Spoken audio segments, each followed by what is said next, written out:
As an island nation, New Zealand depends on all four of the transport modes: road, rail, sea and air for its economic survival. 93% of the freight task is undertaken by road.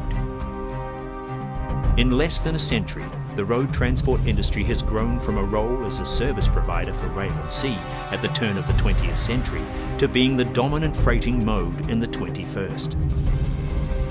New Zealand's road transport industry underpins nearly every aspect of our economy. There is little that is not moved by truck.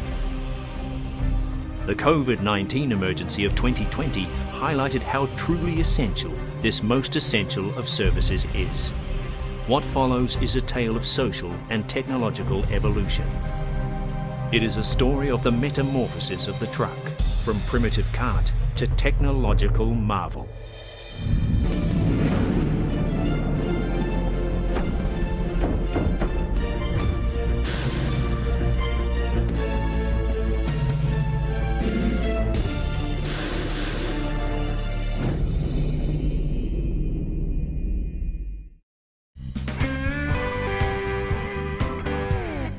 In just 8 decades, from when the first trucks appeared at the turn of the 20th century to the 1980s, the road transport industry had undergone a dramatic evolution.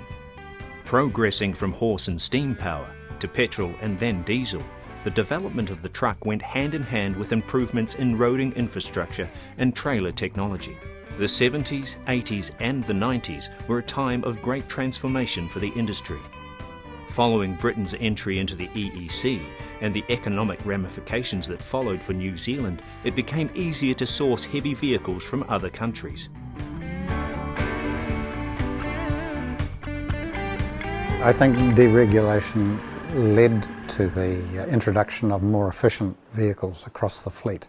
I don't think that it just coincided. I think the fact when we deregulated, operators then looked for those vehicles which would give them the ability to really compete and drop transport rates. And as a result, those sort of trucks were being used in Australia, used in the US, used in Europe, and regulations in New Zealand prevented that efficiency coming in because they were simply delivery trucks. Then we moved to the heavier vehicles, and then we advanced that through the work of the Road Transport Forum to get the increased weights and dimensions that have come in the early 2000s. Tight import regulations favoured the importation of British trucks in the decades following World War II. Those restrictions largely disappeared in the 70s, and American, European and Japanese brands started appearing on the roads in greater numbers. All around the country, small transport businesses found they could expand their operations. Some of these grew over the succeeding decades into substantial nationwide operations, and the very nature of how freight was carted changed dramatically.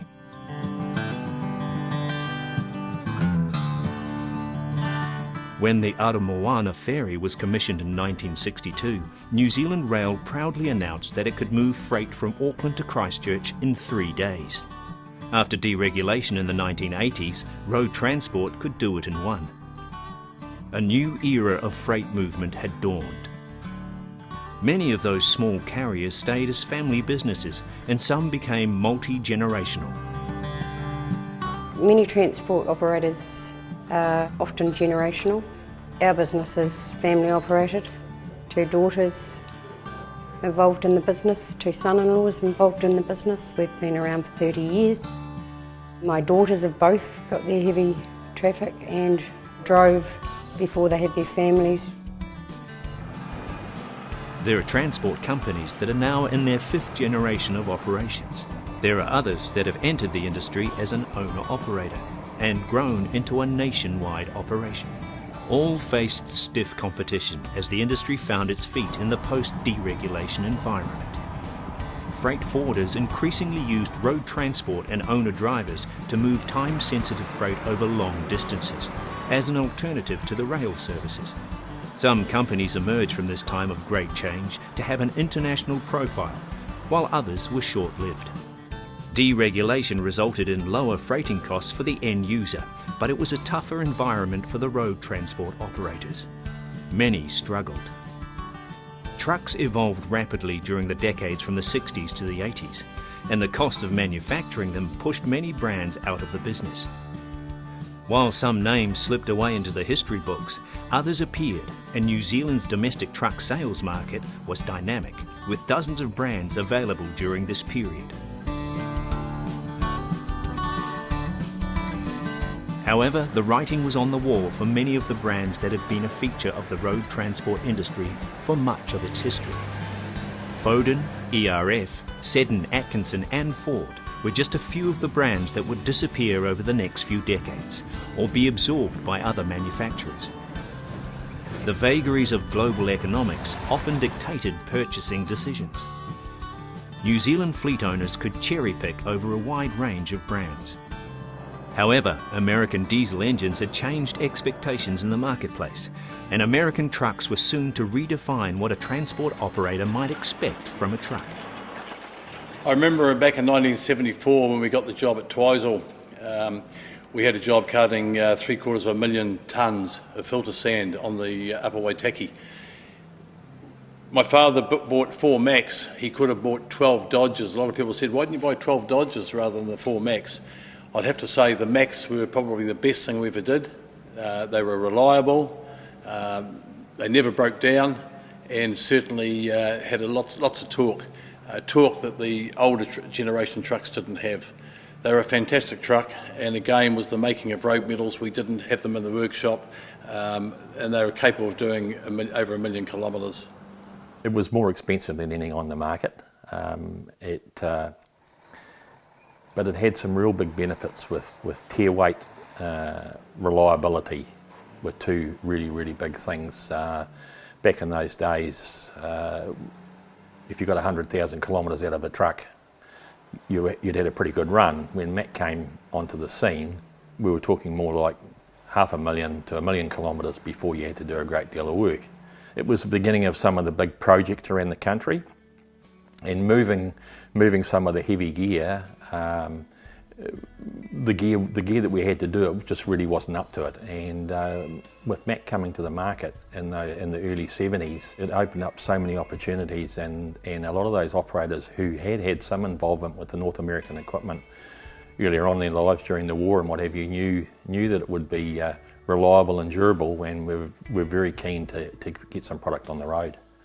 It also fitted really well into the logging industry at that time, logging very hard on gear, and Mac was ideally suited to that market in the early years and gave a great return. It's nothing now to expect 1 million kilometres out of a truck before a in-frame rebuild, where I always remember Dad doing valve and upper head works probably every 50,000 miles sort of thing. You just about had to have 2 trucks for one. You know, one in the workshop getting ready for Monday and the other one out working, waiting until it broke down. When Mac started in 1900, it was just a good, strong truck being built, and it never had a hood ornament in those days, but was used during the First World War. The British soldiers were so impressed with how durable and tenacious that AC Mac was, that they named it the Bulldog. And then after the war, the engineers back at Mac decided that because it had been branded a Bulldog, that they'd make a hood ornament for it, and one was carved up by one of the engineers at that stage. That stayed with the brand ever since. So in the late 1920s, the Bulldog was put on the front of every truck, and it has been ever since. And that's certainly a very strong badge to be associated with and to be part of the Mac brand. You hear people talking about Mac trucks as being pups or dogs, and that's what it's all about. It all refers back to that badge on the bonnet. It's something that people are very fond of and want to be associated with.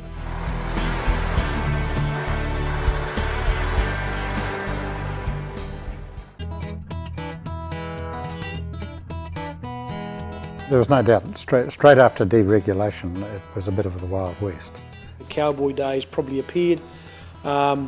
People were probably taking liberties. Our industry had a perception by the public that it was full of cowboys, and there was a few amongst us. After deregulation, the old New Zealand Road Transport Association became less and less relevant.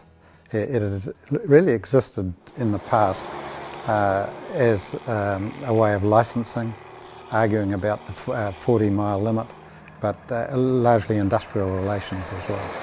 We restructured the organisation from 27 branches to 5 regions. The Road Transport Forum was tested early in its history during 2008, when the government attempted to raise its road user charges without notice. This would have had major financial repercussions for much of the industry, particularly the smaller operators, and it provoked an immediate response.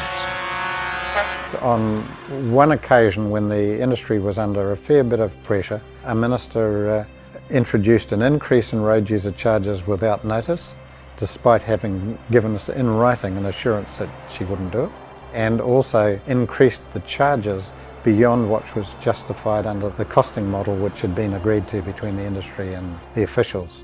That caused major dissatisfaction in the industry. We discussed it and the real possibility that we might have a truck protest, and within 48 hours we put that truck protest together. We had thousands of trucks to converge on our major centres for Auckland, Wellington, Christchurch, but also all the provincial centres. We had 90% public support, which is unheard of. They agreed with us and supported that protest action. Now that's an amazing response. Then the Minister of Transport, Annette King, invited us to the Beehive to discuss the issues. I think the general public recognised how unfair it was on small business owners to suddenly have a cost imposed on them that they couldn't recover until about 2 months later. It's crucial for an industry to have an industry association. The industry association does so many things on so many different subjects to ensure that the industry gets what it's entitled to, and to ensure that the bureaucrats don't become autocratic and just force things on our industry.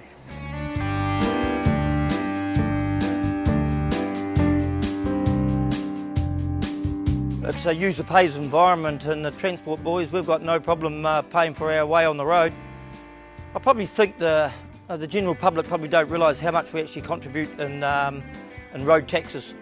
The truck behind me there is a 2010 909 Kenworth. It's prominently used on heavy haul with a 4 row of 8 trailer.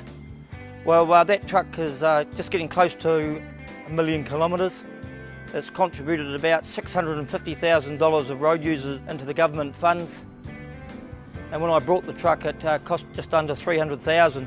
So buying the truck was the cheap part. Paying for it to go on the road. The road user tax is the dear part.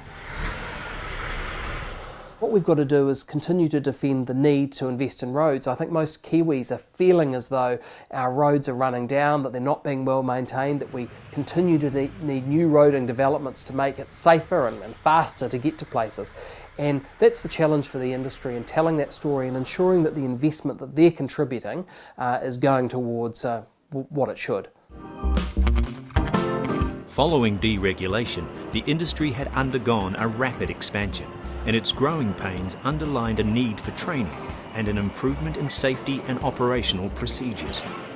The equipment was bigger, more powerful, and ranged further, and the old methods of learning by the seat of your pants could no longer be applied. The Ministry of Transport and the police, with the industry associations, started to drive safety into the system. I know the Road Transport Forum was heavily involved in that activity. A lot of the technical issues that we worked on with the Ministry of Transport and others helped to get that efficiency. So yeah, the log transport industry did have a bad reputation sort of 20 odd years ago. We had quite a few rollovers and things like that, so a group of us got together and we've worked pretty hard to improve our performance. We're probably one of the safest industries now, and that was a collaborative effort of the truck operators and the government agencies and things like that, and a big effort from the drivers. They really picked the game up, treat it as a profession, and now we've got an industry we're pretty proud of, really. We addressed things like driving hours and made sure that the driving hours were sensible, but didn't allow cowboys to get away. A few would always try. You can't avoid that even in a heavily regulated environment. But the industry itself set those goals and improved truck safety enormously over the 20-odd years from the late 80s onward to over 2000. A major step forward in safety in the trucking industry during that time. Between deregulation and the health and safety laws and culture that has been bred into this industry now have made it a very, very safe and efficient industry. And I think from the public point of view, we shift a lot of product with very minimal disruption to the general public. And that is our goal, is that they can turn up at the supermarket and buy what they want when they want. For any industry that wishes to operate on a public thoroughfare like trucking, we have to be beyond reproach where it comes to our people and their approach to safety. And I think if you look at the 1980s after deregulation, what you saw was a bit of chaos, and over time, with real focus and professionalism, the industry's lifted its sights, it's lifted its standards. The regulation process made New Zealand horrendously inefficient. I mean, 40k limits, low weights, the cost to move goods was very, very high. So New Zealand's been through quite a few cycles of heavy regulation and then deregulation, and now we've found a bit of common ground between the both.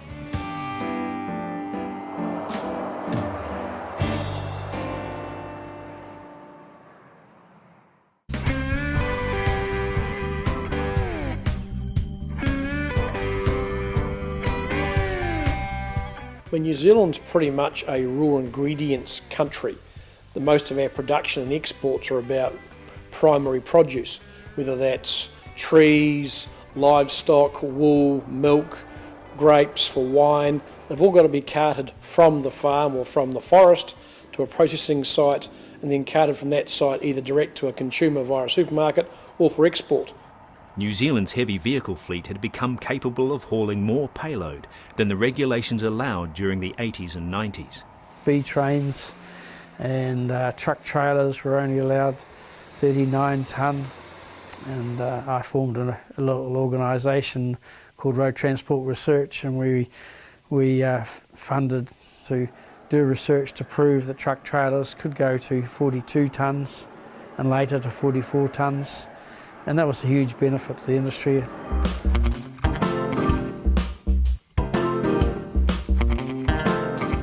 The High Productivity Motor Vehicle Initiative came about after a 2008 study revealed New Zealand's road freight costs were substantially higher than in Australia, primarily because Australian road transport combinations could cart more. The Road Transport Forum argued its case for larger vehicles to enhance economic productivity for the country. The Ministry of Transport and others and other officials didn't want to know a thing about it, and we had to persuade them, show them the efficiency gains that could be gained by bringing in these high performance vehicles before we could crack it and get the government to actually agree to do it. In 2009, the government was persuaded to trial 50-tonne combinations by the RTF. Such was the success of this trial, high productivity motor vehicles were introduced in 2010 on selected routes. In 2013, 50 Max was introduced, which allowed 50-tonne maximum combination weights across 9 axles on suitable routes. New Zealand has yet to reap the full benefits of these increased weights due to some infrastructure issues, mainly bridge strength.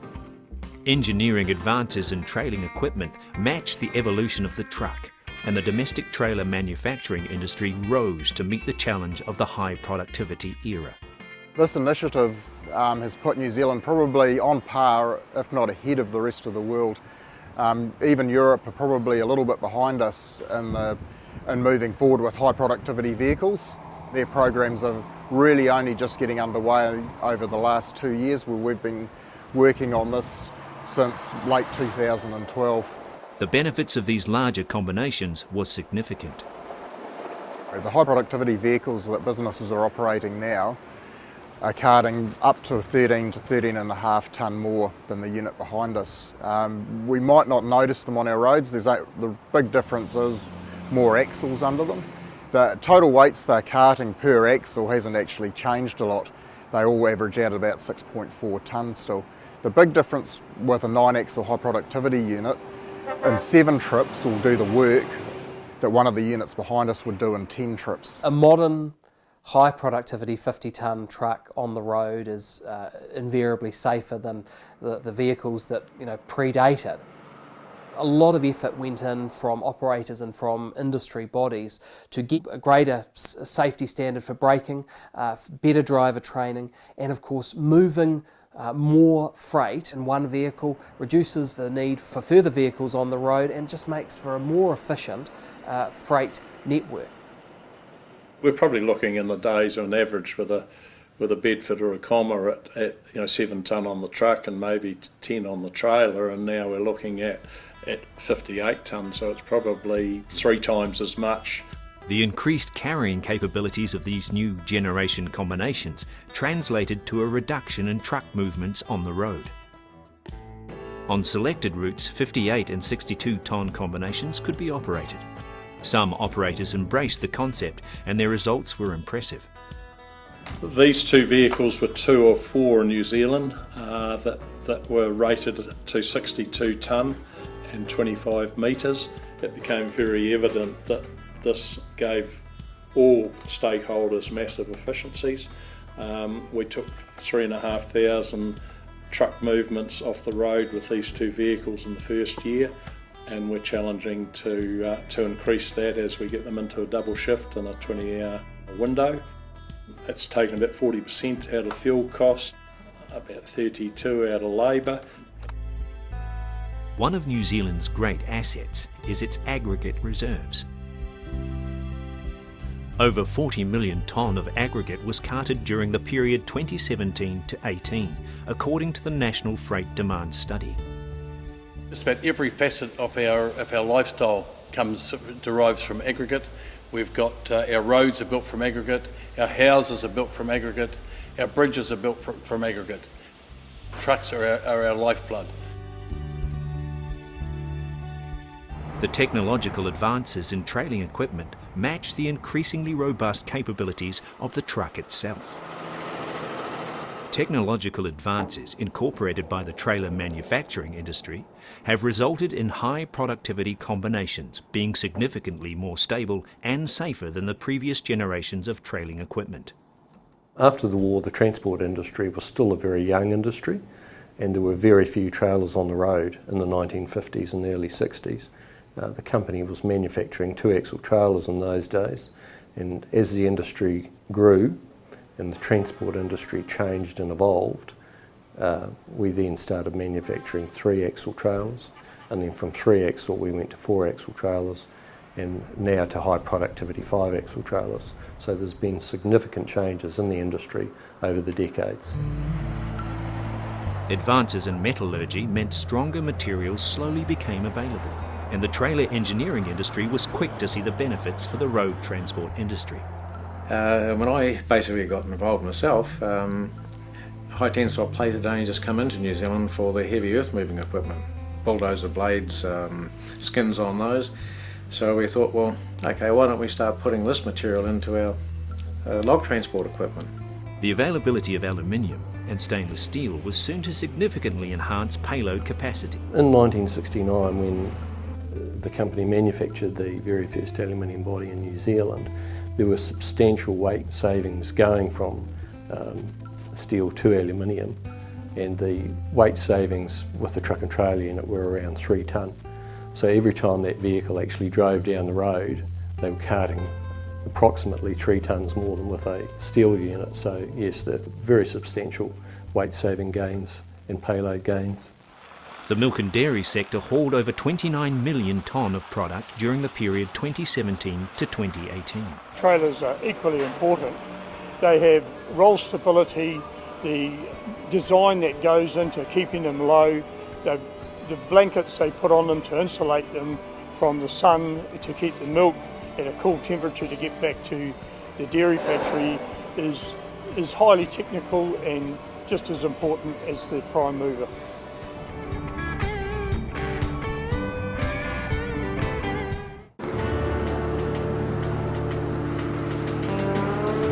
Due in part to the remote nature of the task and the difficult landscapes they operate in, much of what rural transport operators undertake is far removed from the gaze of New Zealand's increasingly urban population.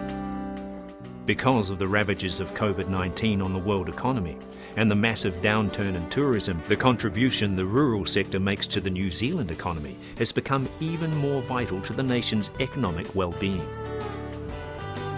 The extra capacity of the new generation high productivity combinations have had a significant impact on the livestock carriers and rural bulk materials operators.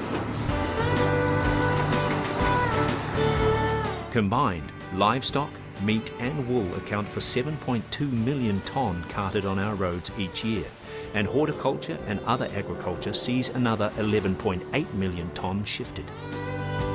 Competition drives the road transport industry, and deregulation allowed for competition to thrive, which helped lower costs and improve productivity for many industries. From its introduction in the early 1960s, the inter-island ferry service was a state-owned monopoly run by New Zealand Rail. The vehicle ferries Aramoana and Aranui. They carry freighters, railway stock and a continual stream of cars on 3 daily crossings between the North and South Islands. I think this whole area of competition is often overlooked by people, competition in transport. And a very good example was the Cook Strait Ferry. Until Jim Barker came along and established the Blue Bridge operation, the costs of getting freight across Cook Strait were enormous. Jim Barker moved a lot of livestock across Cook Strait and was a major client. But in 1992, New Zealand Rail took a ferry off the run at a crucial time, precipitating a crisis for Jim's livestock haulage operation. We had over 20,000 cows to go down that year, and I said, well, you can't take a boat off then because it's for New Zealand and for the farmers. It's the only time these cows can be shifted. In a hissy fit, a bit of anger, I said, well, if you can't supply us with a boat, or you can't supply us with any bookings, we'll get our own boat. And fell out of their chairs laughing. We ended up putting a little ship on. When he came in and created competition, those costs came back. And again, very important to the South Island as being serviced out of the North Island for a huge range of their consumer goods, and that effectively reduced their freight rates. It was $2,200 to take a truck across Cook Strait. It was $2,200 to take it back again, empty. It's now down to less than $1,000, and we're quite happy. As road transport expanded its capabilities, the advent of more ferry services at a reduced cost was a stimulus to a growing industry. New markets opened up. As an example, Gisborne horticulturists were able to become an overnight supplier of fruit and veggies to the South Island. We have trucks leaving here late afternoon, 4 or 5 in the afternoon with fresh produce and salads. So one driver takes them from here to Wellington, and the trailers get put on the ferries, and another driver picks them up the next morning out of Christchurch, and we deliver into the DCs in Christchurch by 2 o'clock the following afternoon. And that product could be picked here in the mornings and basically processed during the day and delivered to supermarkets a day later all over the South Island. As the equipment grew bigger and more complex, the role of the truck driver has become increasingly specialised. I've got great respect for our drivers. Got a good steady crew. They've stuck with me for 25, 30 years. I've got chaps that have done 1 million Ks in one truck without a scratch, which I'm very proud of. A modern truck driver today is quite a capable person. He's taken responsibility of a piece of equipment that's probably $300,000-400,000, a trailer behind it worth a couple of $100,000, and sometimes a crane or a piece of construction equipment anywhere from 1 million to 5 million. He's as responsible as an airline pilot as far as I'm concerned. A lot of people don't appreciate how skilled some of these operators are and what they have to contend with getting their loads to destinations with weather and traffic conditions and road conditions. Yeah, gone are the days of a truck driver was a truck driver just because he couldn't get another job. These days they're professionals that are very skilled in what they do, and the gear and the technology that they live with every day on an everyday basis. You could be carting wool one day, you could be carting groceries the next, you could be doing containers the next. But, you know, a great industry for the young guy who's got a bit of energy about him, is keen to get up in the world. These guys have got to have a good mechanical ability, they've got to have patience, but as well as that, they've actually got to be reasonably skilled up and have some bookkeeping and accounting skills, because they've of course got their legal requirements of their road user books and the like. They've got to be able to judge and calculate axle loads. They need to keep a good accurate record and documentation of what they're shifting where. So I'm pretty proud of my crew, real good multi-skilled people.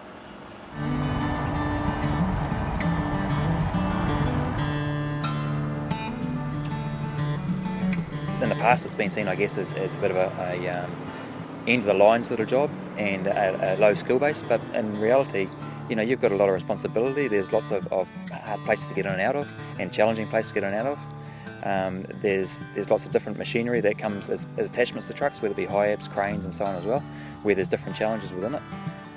There's a lot of dollar value tied up in the gear that you're responsible for as well. And then there's also the load.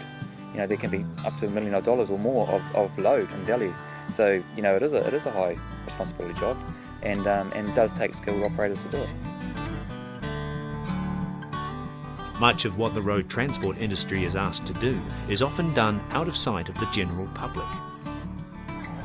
Be it servicing the tourism industry with food and fuel, or transporting the materials needed to create wind farms, there is little that isn't moved by road and by trucks.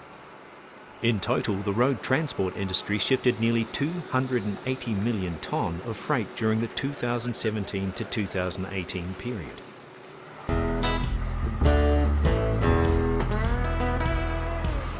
As an example, a Nikau palm growing in downtown Auckland may have arrived from Karamea, one of the most remote settlements on the west coast of the South Island. Such is the versatility of the road transport industry.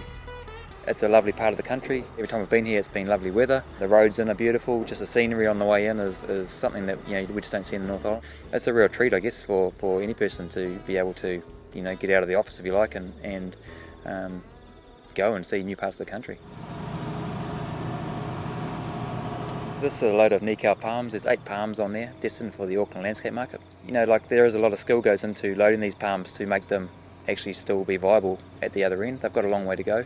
No one's going to buy a broken tree, so they do have to be loaded skillfully, and everything has to be put together like a jigsaw puzzle with the tree's best interest. Yeah, so trucks over time have really evolved and to the point where they are very driver friendly. A lot of them are automatic these days. You can get comfortable in them and make it your home too, especially if you're doing line haul. Obviously, if you're doing longer distance, it's nice to have some of the mod cons, the fridges and things like that, make it easier. And back in the day, 300 horsepower was a big truck, even less than that, And these days, it's not uncommon to be 500 plus. So things do get easier. Getting up hills is easier and so on.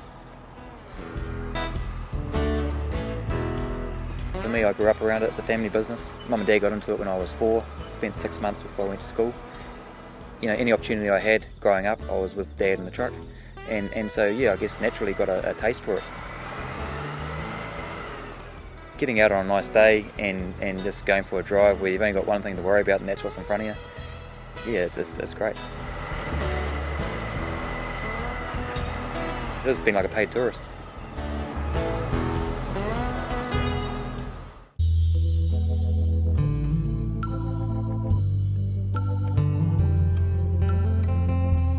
There's this unfortunate debate that's crept into New Zealand. It's sort of this binary idea that it's you either support road transport or rail or sea. And the truth is you need a mix of all three. We look at the rail option versus the coastal shipping option. All of them have an important role to play, but none of them probably have the versatility of road transport. We saw the earthquakes that happened in Kaikoura through to Wellington, and road transport overnight can reconfigure itself to go and deal with those obstacles. The road transport industry is very functional with rail, and we need to increase that exposure. The rail has a very good place in New Zealand for moving big, non-time sensitive freight. The predominance of road operators, freight types, perishables or time-sensitive freight, which unfortunately don't work with the rail as well as they do with the road, because people require product next day delivery. But we certainly as an industry want to function with the rail to move big container and non-time sensitive product.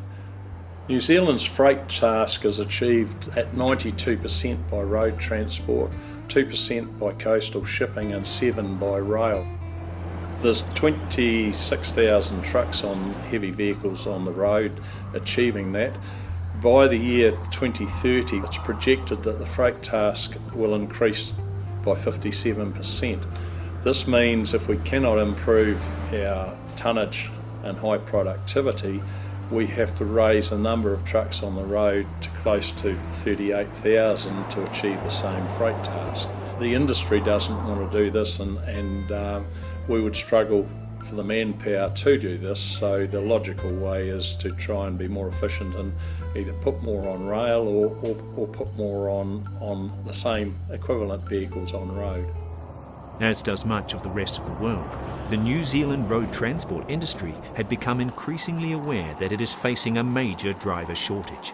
An ageing workforce and a projected increase in the freight task is already putting pressure on the industry.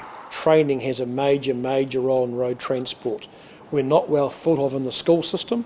We've got a huge amount of effort required to really change the perception of the guidance counsellors. I think that's been far too focused on university qualifications, where there may not be a vocation for that particular skill set, whereas here we have a real shortage in the road transport sector. But back in the day, you used to see, kids getting into trucks and every school holidays and going in and out of the port and things like that. There was always 2 or 3 kids in the truck, and of course all that stopped now. So that's dad or uncle or whatever might have been taking the kids, and now they're not getting exposed like they were. So that is a bit of a shame, but it is what it is too. One of the challenges we have ahead of us, not just in log transport but all industries, is encouraging new entrants into the industry. For us, we couldn't think of a better job. It brings so many different dynamics to your day, working out in the bush to driving on the highway, and again delivering to some real diverse customer sites over to port.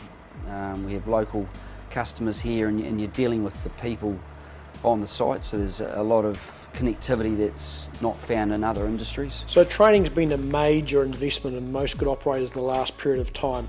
When I first joined 25 years ago, we probably had a lot of people that came off farms. They're experienced in the use of machinery, we're used to driving vehicles. That doesn't happen so much now. We're much more an urbanised country, and we're having to put a lot of effort into school leaver training, on-job training, to make sure we're getting the skill sets as required.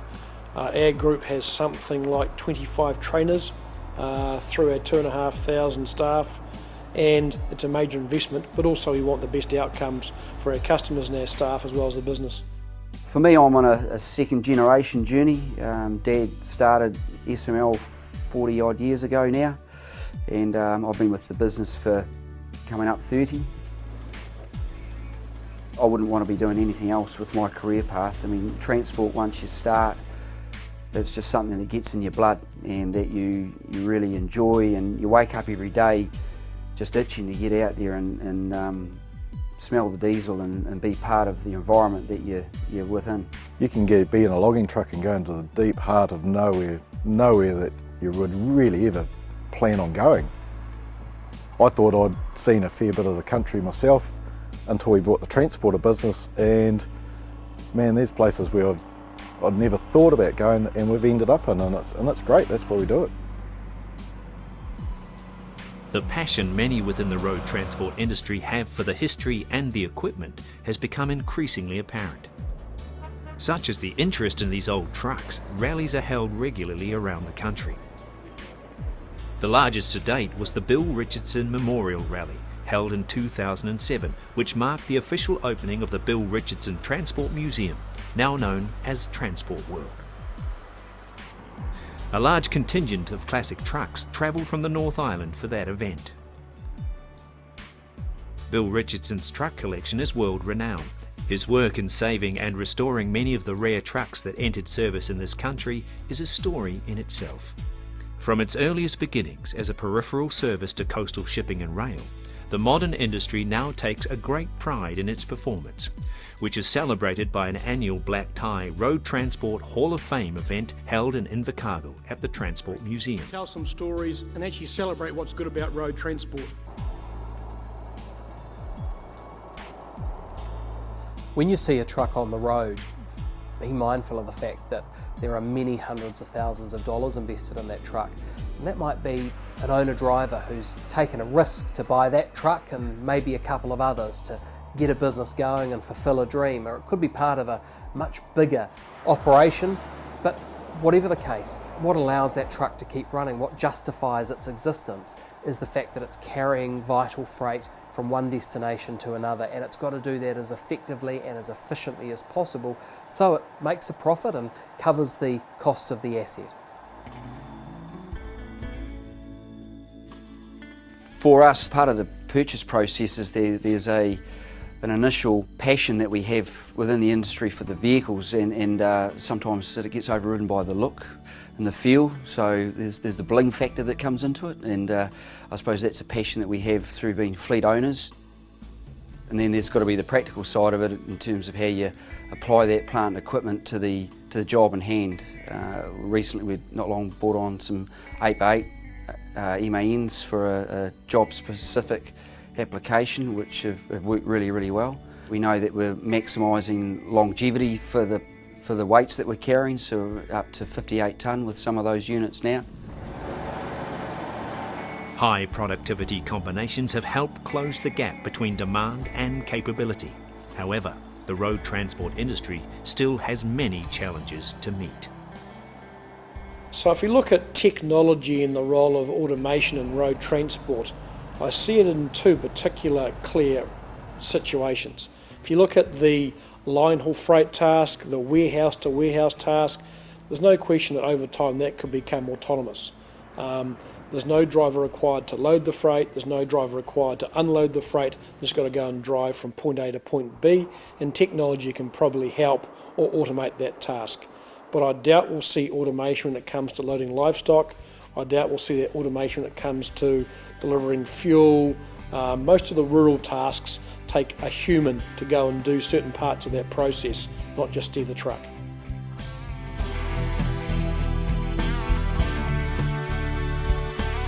This is a fantastic industry. It represents 2% of New Zealand's GDP, employs 32,000 people and runs 26,000 vehicles. And the reality is New Zealand would grind to a halt if there was no trucking industry. When I met the people who'd been involved in the industry, I became more and more fascinated by their stories, by the way they'd been treated by the government, and the way they had used their innovation to build an industry to what it is today. And I have nothing but the highest regard for so many of those who were involved. This is an industry that absolutely underpins New Zealand's economy, our well-being and our ability to grow out of this post-COVID depression that we're finding ourselves in.